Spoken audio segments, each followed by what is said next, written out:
Hello everyone, my name is Laura or King Dickens. Today I'm showing you every book that I read in September. I read romance, I read classics, I read sci-fi, I read memoirs.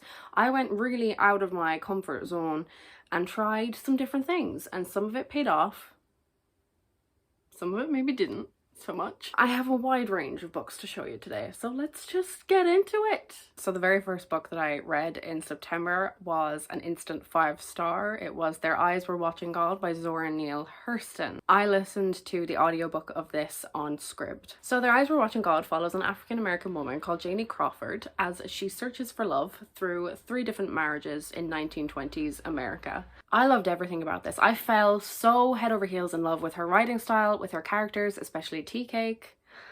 Major crush. It all just flowed very well. Her characters were extremely well written. I just had a lot of fun. It was a very easy, fluffy, lovely, coming of age, finding yourself kind of young love, first love story. And I thought it was beautiful and I highly recommend it, and there's a hair in my mouth. The next book that I read in September was also an audiobook. I very rarely read memoirs. It's just not something I ever thought that I really enjoyed in the past, but this one has definitely changed my mind. I'll be reading a lot more in the future because of this book. It is All Boys Aren't Blue by George M. Johnson.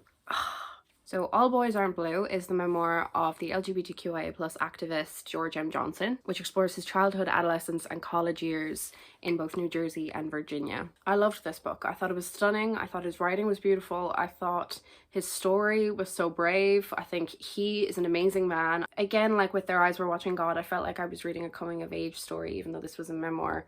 I felt like I was listening to George tell the story of how he found himself and how he found his group of people that really understood him and loved him and would take care of him. I loved getting to know him and his family, his granny especially. What an amazing woman. Such an amazingly supportive, accepting family.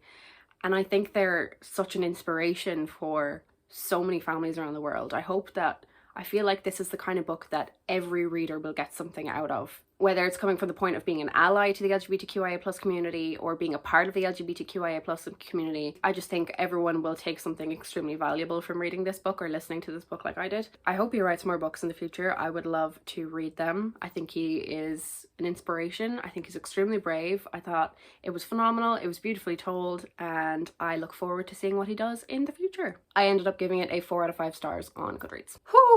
Next one we've already talked about on the channel. I did a reading vlog on it, so you know what it is. It's A Little Life by Hanya Yanagihara. I'm not going to talk much about this because I feel like I've said everything that I already wanted to say. I wouldn't recommend picking it up. I don't think it's the kind of book that everybody should read. Some people didn't agree with me in that in my reading vlog. That's completely fine. I understand that a lot of people like this book. I didn't dislike it. I gave it a 3 out of 5 because her writing was really gripping. Every time that I picked the book up, I would read a couple hundred pages almost at a time, which is something for me personally that's quite rare. This book is definitely seen on Goodreads, maybe on BookTube as well, as the kind of book that everyone should be reading right now. Everyone's reading this right now, so you should be reading it too. You're missing out if you don't read it. Now that I've read it, I don't agree. That's A Little Life. Next, I read The Falling in Love Montage by Kira Smith. The Falling in Love Montage follows a young girl called Saoirse. She's just after finishing her leaving cert. She is not interested in a relationship right now. She's just not emotionally ready for commitment. But of course, this is a romance. In comes a young English woman called Ruby who messes up Saoirse's plans. They both are obsessed with movies, especially Ruby. She's obsessed with rom-coms. And so they make out a list of all of those kind of typical dates that people go on in movies, or like situations that couples find themselves in the rom-coms, and they fall in love. My reason for disliking this is going to sound so stupid. I thought it was cheesy. Too cheesy. Which is my own fault. I mean, look at the cover, look at the name of the book. I feel like this would appeal to a younger audience. Not me. I'm 22 years old and I went into this, I don't know what gave me this impression, but I went into this thinking that the women in this were my age, not just out of school. And I don't really read very often about 17-year-olds anymore. I very rarely read YA unless there's a story out there that I'm really interested in reading that I think sounds a bit different. I just generally don't pick it up otherwise very much anymore. I just felt a bit too old for it, but there's nothing wrong with the story. I think it would appeal to a younger audience. Gave it a 2 out of 5. Next, I read a classic, and it was The Scarlet Pimpernel by Baroness Orczy. I've had this on my shelf for a couple of years and I've been meaning to get to it for a while, and I kept putting it off because I had started it twice, I think, and I just could not get into it. I'd read like the first couple of chapters and I just couldn't get past it.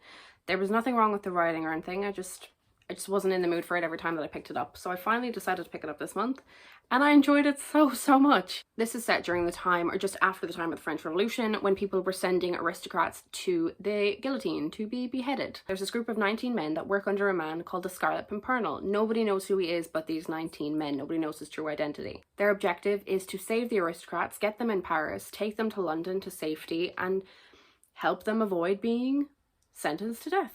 There are a lot of people in Paris that don't agree with what the Scarlet Pimpernel is doing. They want to see him arrested or killed, and so there's basically a hunting party out there trying to find out his true identity, and they want to see him stopped. I enjoyed this so much. I would highly recommend this to anyone that enjoyed A Tale of Two Cities by Charles Dickens, which is one of my favourite books, or The Three Musketeers, any kind of adventure classic like that that you like. You will most likely enjoy this one. I didn't realise when I was going into this, but the main character is actually a woman, and she is a boss ass bitch. I thought she was fabulous. Her character takes such an amazing turn. She goes on such a fantastic journey. She grows as a person. I think there are a couple other books in the series, so I'm going to look into that because I would like to see these characters flourish. My next read was the most disappointing read of the month. I was not expecting it to be as bad as it was. Personally, I found it bad. I thought it was a major letdown. The only positive is that it matches my dress. It is Elizabeth and Her German Garden by Elizabeth von Arnim. So, Elizabeth is a young woman. I believe she lives in Germany. Oh, Her German Garden. So we're following a young woman called Elizabeth. She lives with her husband and her children in Germany. Her idea of heaven is just sitting out in this garden, reading her books, taking care of the flowers, chilling out by herself, absolute peace. Two young women come to Elizabeth's house to stay with them for Christmas and New Year's. And that's when things really started to go downhill for me. Elizabeth, as a character, is sexist, catty, jealous, rude, obnoxious, and her husband was so misogynistic. He was such an ass. I hated them. Just as a two, they're two of the worst characters I've read all year. They were horrible, and like, I feel bad because I feel like this book, I feel like Elizabeth wrote this about herself. One of the women in particular that came to stay with them just got so much abuse. And she was different, so she was just ridiculed. Everything that she did, every move that she made was hated on. And they just shat on her. Like, they were horrible. I hated them so much. It just infuriated me that there are people out there, and I know this is old, but there are people out there that think the way they do still to this day. It just makes me sick. It's such a shame because it's so beautiful and it had so much promise. I was so excited for it. Genuinely, for the past like 2 years, I've had this sitting on my shelf and I was so excited to finally read it one morning a few weeks ago, and it was horrible. I gave it a 1 out of 5 if you couldn't tell. Okay, so next we went from a 1-star book to a 5-star book, so all is well. That book is Three Women by Lisa Taddeo. This is a memoir that reads like a fiction novel. It reads like a suspense novel in a way. This book is following 3 women that Lisa Taddeo spoke to over a number of years about the experiences that they have with the men in their lives. So our first woman is talking about an inappropriate relationship that she had when she was younger with her teacher. I think she was maybe about 16 or 17 at the time. Then another woman is talking about the relationship that she has with her husband. They're both sleeping with other people and she feels really weird about it. She feels really uncomfortable, but she doesn't really want to say anything because it's kind of an agreement that they've come to. And then our last woman is talking about a crush that she had when she was in high school, and how that man is after coming back into her life in their 40s, but now he's married, so it's complicated. I loved it so much. I love books about women. I just love reading about our experiences and how we live our lives. I just love women. This is just one of those books that every woman would read and find something in there that they relate to, or know someone that would go, yeah, that's happened to me before. Chef's Kiss. And I loved it so much, and I highly recommend it. If you like reading about women and their experiences, give it a chance. Next, I had another amazing read, Take a Hint, Danny Brown by Talia Hibbert. I have also talked about this one on my channel. I talked about it in my book haul, I think it was. I loved this. This is the second book in the Brown Sisters trilogy. I loved it. It was so cute. It was so sweet. Oh my god. I don't read much romance anymore. It's just, I've been disappointed by it in the past. I kind of felt like every book was starting to sound the same. But this felt so unique. We are following our main character, Danny Brown. She works with a young man called Zafir. He is the security guard in the place that they work, and he also on the side runs a charity that supports young men's mental health. One day the fire alarm goes off in their work, and Zafir can't see her outside anywhere, and so he goes in because she's trapped in the building, and he takes her out bridal style, and everyone outside, the whole crowd, is taking pictures of them, posting it online. They start to gain a lot of popularity, and so Zafir comes up with the idea that they should fake date in order to gain more press for his charity. And it works. And they also fall in love. I thought their communication was fantastic. I thought the conversation around mental health and anxiety was phenomenal. I'm a person that struggles with anxiety and depression, and I just appreciated the talk of anxiety so much, especially coming from Zafir. Like I said in my last video, I've never read about men's mental health before, or I've never read about mental health from a male character's perspective. I was so excited to see that. That was something really new for me, and I really appreciated it, and I just loved it overall. I thought it was really cute. I thought it was really well written. It was very fun. It was very funny, and I just had a very good time. I gave it a 4.5 out of 5. Highly recommend. Next, I read one that is really out of my comfort zone, and I haven't read many books in this genre before, and it was a sci-fi book, and it was Rosewater by Teddy Thompson. I'm sad. I'm sad because I started out really enjoying this. Even though I was kind of confused, I was really enjoying it. And then as it kept going, I just started to get more and more confused, more and more flustered. I had no idea who was who, what was what were their motives. We are following our main character, Caro. He lives in a place called Rosewater. It is a biodome in Nigeria in the year 2066. He is what is called a sensitive, and they can basically find out information from people that nobody else would really be able to find out by going into those people's heads. And so when all of a sudden sensitives start to be killed off, and nobody knows why, Caro decides to investigate it because maybe he will be next. Like I said, I was really enjoying this in the beginning. I was fully invested even though I had no idea what was going on. I was having fun. I was in for the ride. And just as I kept going, I started to get more and more confused. I had no idea who a lot of the new characters were. I didn't know what people's motives were. And eventually it just became so confusing for me personally that I just lost interest. I kind of felt like I'd been left behind and the story kept going, and I was kind of trying to catch up and it just wasn't working. So unfortunately, this got a 2 out of 5 stars. This next one was the biggest book that I read this month from start to finish. It's a book that I've always wanted to read, or I've always wanted to say I've read. The book is Moby Dick or the Whale by Herman Melville. I mentioned in a video previously, I love whales. They're my favorite beings on the planet. I think they are so beautiful. I think they're so stunning. I think they are a gift to this world. So this has been on my radar for quite a while, a few years. It's the kind of book I feel like everyone wants to read. Everyone wants to say they've read Moby Dick. So I did.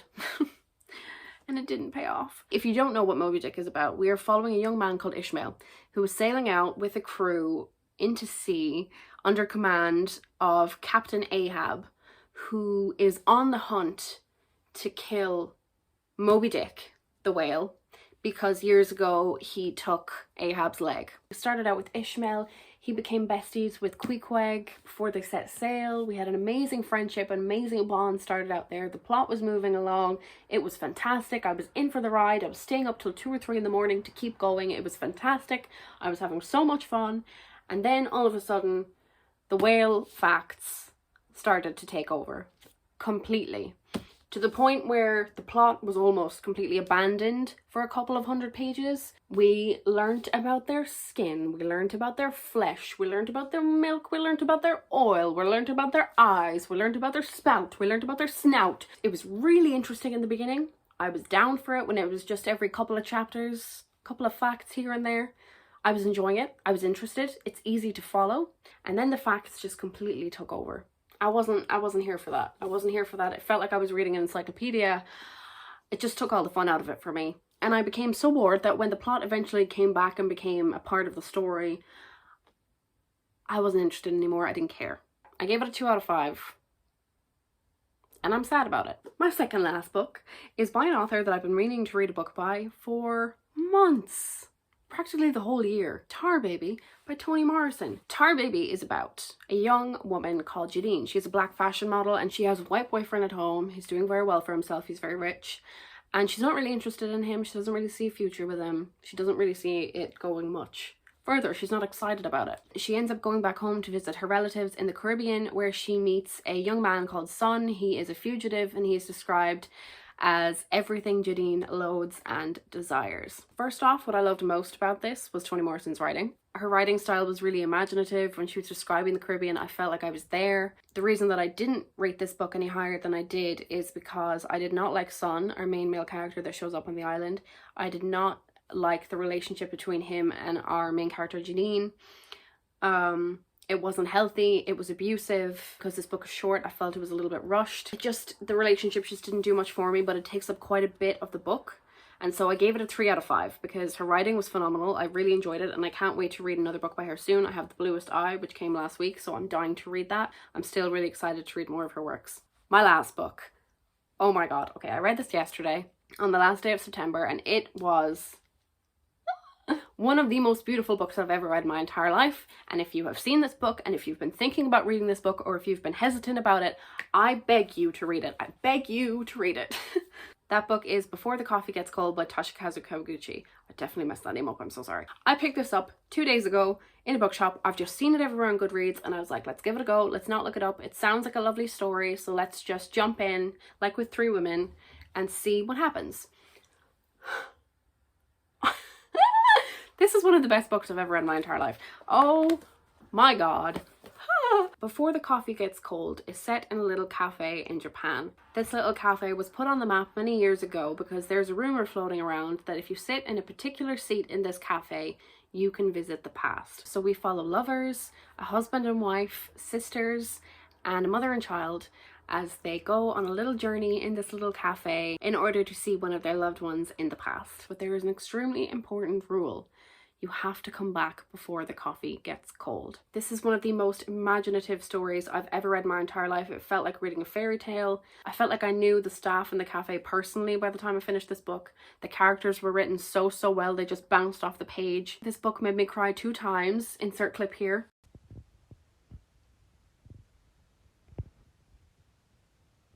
I just loved it. I thought it was beautiful. It was so different to anything I've ever read before.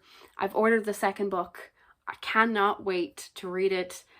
A new favorite author of mine, and I highly recommend it. Highly recommend it. So that is my wrap up for the month of September. I really hope that you enjoyed it. If any of these are your favorites, please let me know. Let's have a discussion in the comments down below. If you enjoyed the video, please give it a like. And if you would like to see me talk about books in the future, please consider hitting that subscribe button. But you don't have to. It's all G. We see each other. Bye, ye children of the corn.